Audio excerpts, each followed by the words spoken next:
অচিন পথে আপন ছাড়ি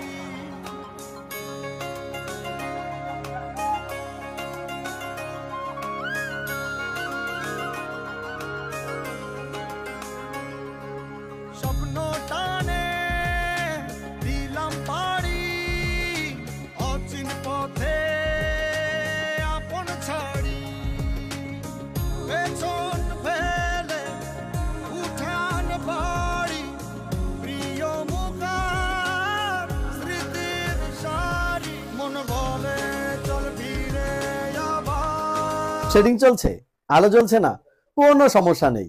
সানপ্লাস নিয়ে এসেছে 4 ঘন্টা ব্যাকআপের ইমার্জেন্সি এলইডি লাইট। ভিন্ন ভিন্ন 3টি ওয়াট, 18 ওয়াট, 20 ওয়াট এবং 35 ওয়াট। এলইডি গুলোতে রয়েছে 1 বছরের রিপ্লেসমেন্ট গ্যারান্টি।